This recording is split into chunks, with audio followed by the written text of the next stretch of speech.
E aí galera, beleza? Meu nome é Ricardo Fercamargo, sou médico veterinário aqui na Hero Pet, em São Carlos. Hoje eu tô aqui para falar a respeito de diabetes em cães. Então, diabetes é uma doença muito comum em ser humano e em cão também, causada por deficiência na produção de um hormônio que chama insulina ou por resistência das células a esse hormônio. A insulina, ela é um hormônio que ela é produzida num órgão que chama pâncreas, que ela é responsável por pegar o açúcar do final da digestão, né? Então quando a gente come, os alimentos todos no fim vão virar açúcar, bem assim por cima. E a insulina ela é responsável por pegar esse açúcar do sangue e levar para as células e levar para guardar o resto. E o que acontece? Quando a gente não tem insulina, a gente fica com esse açúcar no sangue. E esse excesso de açúcar no sangue causa um monte de problema. A diabetes ela é caracterizada por excesso de açúcar no sangue. Então, os principais sintomas dela são poliúria, polifagia, polidipsia e perda de peso. Então ele vai comer muito, beber muita água, fazer muito xixi e vai perder peso. Diabetes é uma doença que ela desgasta muito o tutor, a relação entre o tutor e o animal. Porque você precisa ficar tirando o sangue dele todo dia, medindo todo dia, dando insulina. É uma coisa bem minuciosa, sabe? Pesar a ração certinha. E quanto ele comeu tem que dar insulina. Se ele não comeu a quantidade inteira, tem que diminuir um pouquinho a insulina se for fazer o jeito certinho, né?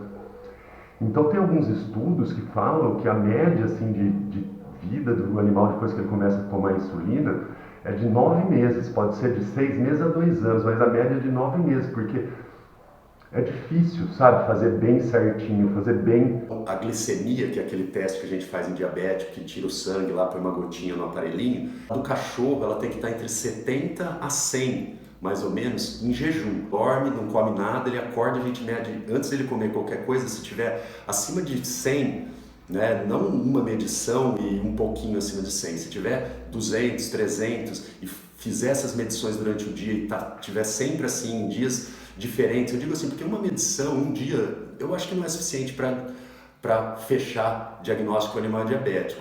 Então tem outras coisas que podem causar o aumento da glicose no sangue. O que acontece?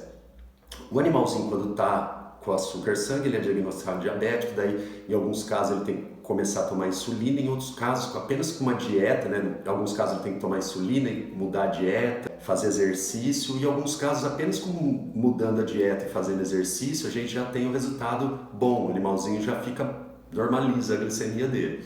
A diabetes, ela é uma doença que ela é um problema muito sério pro tutor e pro animalzinho, sabe? Porque ela desgasta a relação entre eles, porque precisa ficar furando todo dia, o tutor não pode viajar, não pode nada, porque ele tem compromisso ali pro resto da vida do animalzinho, todo dia, 2, 3 vezes por dia, sério, de medir, pesar a ração, então é muito chato.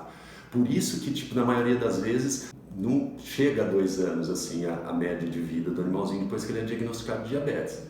O fator principal causador de diabetes, assim, fora tem predisposição genética, tem hiperadrenocorticismo que pode causar também, tem algumas outras doenças que podem causar, mas o principal seria excesso de peso. A obesidade, ela é um dos principais fatores causadores de diabetes, que podem levar ao desenvolvimento de diabetes. Porque o excesso de peso normalmente está relacionado com uma dieta errada, e aí a dieta errada normalmente causa uma pancreatite, que é um problema no pâncreas, que é um órgão que produz a insulina. Então ele tem um problema no pâncreas, não consegue mais produzir insulina em quantidade suficiente e acaba tendo diabetes. Seguinte, o tratamento é caro, é desgastante, porque tem que ter seringa, tem que ter fitinha. Uma fitinha daquela lá custa R$80, uma fitinha com 20, ou com 50, não sei, mas é caro, 80 pau.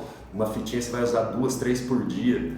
Insulina, ração para diabetes é uma paulada, então é muito legal, exames veterinários, então é muito bom a gente não deixar chegar nessa situação. E a melhor coisa é exercício, uma alimentação correta, não deixar o animalzinho ficar com excesso de peso, que dificilmente ele vai ter.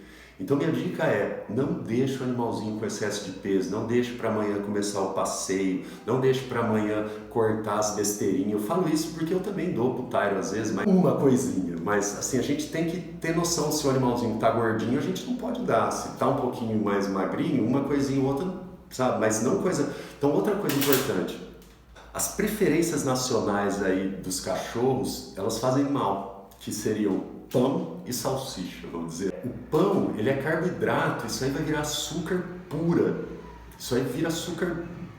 Eu tenho um paciente Rottweiler que ele começou a perder peso, que nem louco, eu olhei pra cara dele e falei assim, esse cachorro tá com diabetes. Ele comia muito pão, a vida dele inteira comeu pão, e salsicha tem cebola, tem alho na composição, então, mas cebola e alho não deem para os animais, porque eles fazem muito mal para o animalzinho, tá? Então muito cuidado com isso aí. E quem puder, deixa o like e se inscreva no canal. Obrigado.